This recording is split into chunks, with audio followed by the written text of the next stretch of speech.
வணக்கம்.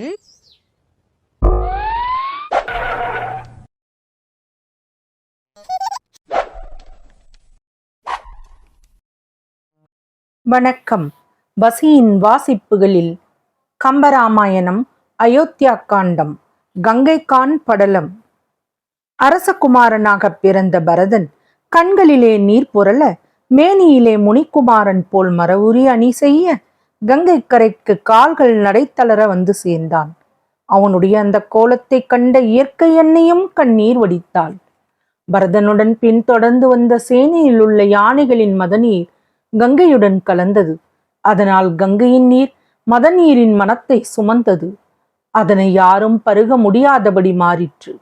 அதேபோல் அச்சேனையில் உள்ள குதிரைகள் கங்கை நீரில் நீந்தின, கரையில் படுத்து புரண்டன. அதனால் எழுந்த புழுதி மண் கங்கையில் சேர அது சேறு நிரம்பிய குளம் போல ஆயிற்று. ஸ்ரீராமபிரானை அழைத்து வர பரதனுடன் வந்த 60,000 அக்குரோனி சேனைகளும் கங்கை கரையை அடைந்ததும் அங்கே தங்கிய களைப்பாரின. அந்த சமயத்தில் பரதன் சேனையோடு கங்கையின் வடகரையில் வந்து தங்கியதை தென்கரையில் இருந்தபடி குகன் கண்டான். ராமபிரானுடன் போர் செய்வதற்காகத்தான் இந்த சேனை வந்திருக்கின்றதோ என்று சந்தேகித்தான். உடனே அவன் நெஞ்சில் அளவற்ற கோபம் பொங்கி எழுந்தது. வில்வித்தையில் வல்ல குகன் தன் சேனையில் ஒவ்வொருவரும் யமனை போன்றிருக்க 5 லட்சம் பதாதி சேனையுடையவன். அவனுடைய அரைப்பட்டிகையில் உடைவாள் தொங்கிற்று. கடித்த உதற்றில் கடிந்து பேசும் சொற்கள் வெளியே புறப்பட தயாராக காத்திருந்தன. கண்களிலே தீப்பொறி பறந்தது. உடுக்கையும் ஊது கொம்பும் முழங்க தயாராயின. போர் நெருங்கிவிட்டது என்று மகிழ்ச்சி அவன் நெஞ்சில் எழ தோள்கள் அதனால் பூரித்தன. மறுகணம் இந்த சேனை முழுவதும் எலிகளாம், இவற்றை அழிப்பதற்கு நான் பாம்பாவேன் என்று குகன் வீரவாதம் அழைப்பதை கேட்ட சேனைகள் உடனே அவனை நெருங்கி வந்து நின்றன. அவ்வாறு வந்த தன் படைகளை அழைத்து கொண்டு குகன் கங்கையின் வடகரையில் பரதன் சேனை வந்தடைந்த இடத்திற்கு நேரெதிரில் தென்கரையில் வந்து நின்றான். பின்பு தன் சேனையில் உள்ளவர்களை பார்த்து, என் தோழர்களே, பெரும் வீரர்களே, அதோ பாருங்கள், வடகரையில் பெரும் சேனை வந்து நிற்கிறது.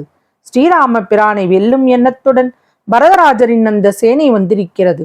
அந்த சேனை வீர சொர்க்கம் அடைவதற்கும் என் 6 நண்பர் ராஜ்யம் பெறவும் இப்பொழுது போர் தொடங்கியுள்ளேன், சம்மதிப்பீர்களாக என்றான்.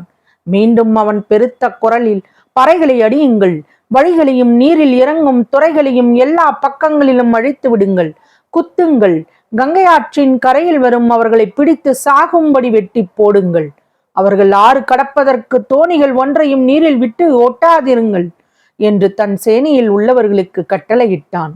மேலும் குகன், அஞ்சனவண்ணன், என் 6 நாயகன் ஆளாமல் இருக்கும்படி வஞ்சனையால் அரசு பெற்ற மன்னரும் வந்தாரா? தீயினும் சிவந்த என் அம்புகள் இவர் மேல் செல்லாதோ? அப்படி செல்லாவிட்டால் நாய்க்குகன் என்று என்னை சொல்லாரோ? ஆழ நெடுந்தரை 6 கடந்து இவர் போவாரோ? வேட நெடும்படை கண்டு விலகிடும் வில் வீரனோ நான்? தோழன் என்றென்னை ராமர் சொல்லிய சொல் நன்கு மதிக்கத்தக்க ஒரு சொல்லன்றோ? அந்த நட்பை நான் காக்க வேண்டும். அதற்கு இப்போது தருணம் வந்துவிட்டது. இப்போது நான் இவர்களை விட்டுவிட்டால் எளிய இந்த வேடன் இப்படி மானங்கெட்ட வாழ்வதை விட இறந்திருக்கலாகாதோ என்று என்னை உலகத்தவர் பழிக்க மாட்டாரோ? இந்த பரதன் ராமபிரானை அண்ணன் என்றும் நினைக்கவில்லை. அவருக்கு காவலாக பெரும் புலிப்போருக்கும் தம்பி இளைய பெருமாளையும் இவன் நினைக்கவில்லை. இவ்விருவகை நினைவும் இந்த பரதனுக்கு இல்லாமல் போனாலும் போகட்டும்.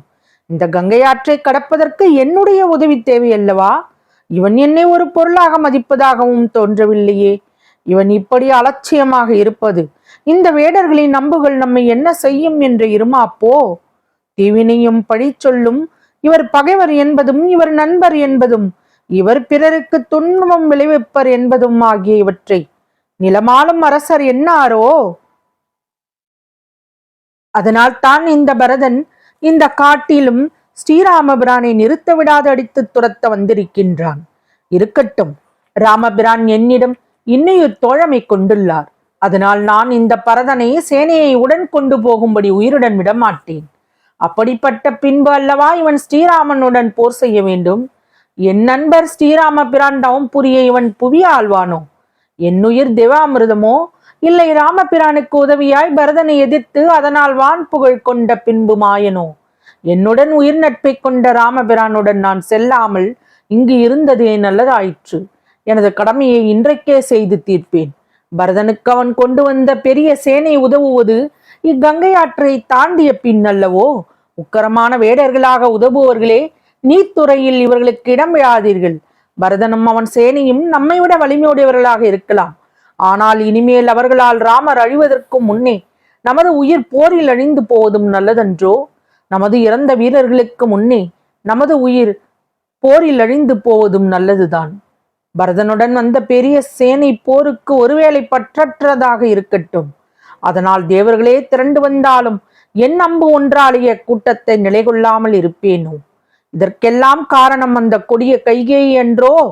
அவளது மைந்தனை அவன் சேனையுடன் கொன்று குவித்து கங்கையில் ஏறிய கடலில் சேர விடுவேன். அதனால் அந்த கடலும் தூர்ந்து விடாதா? இந்த சேனையை அழிப்பீர், அதனால் பெரும் ராஜ்யத்தை ஸ்ரீராமனுக்கு தருவீர். தந்தை இந்த ராஜ்யம் வேடர்களால் கொடுத்தது என்று புகழை அடைய மாட்டீர்களா? தம் ராஜ்யத்தை தந்த ஸ்ரீராமரை காட்டிலும் தங்க விடாமல் செய்ய வந்துள்ள இந்த பரதனுடைய செயலை பார்த்தீர்களா? நான் பரதனை எதிர்ப்பதால் அது ஒரு கால் ஸ்ரீராமருக்கு சீற்றத்தை உண்டாக்குமோ என்று சிறிதே சந்தேகிக்கின்றேன்.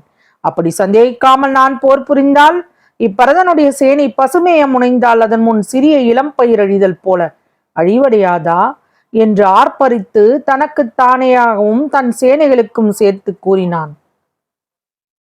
இவ்வாறு அவன் இருக்க, வேந்தே, அதோ அக்கரையில் எதிரில் தோன்றுகின்றானே, அவன் கங்கையின் இரு கரைகளையும் தனக்கு உரிமையாக உடையவன், கணக்கற்ற மரக்கலங்களை உடையவன், ராமபிரானுக்கு உயிர் தோழன், பெயர் குகன். ராமபிரானிடம் பேரன்பு பூண்டவனான் அவன். நம் செல்லும் வழியெதிரே வந்து நிற்கின்றான். அவன் உயர்ந்த தோள்களை உடையவன், மதையானை போன்றவன், தங்களை காண்பதற்கென்றே வந்து நிற்கின்றான் என நினைக்கின்றேன் என்று அவனை சுட்டி காட்டி அவன் வழியில் நிற்பதற்கான காரணத்தையும் சுமந்திரர் பரதனுக்கு தெரிவித்துக் கொண்டிருந்தார்.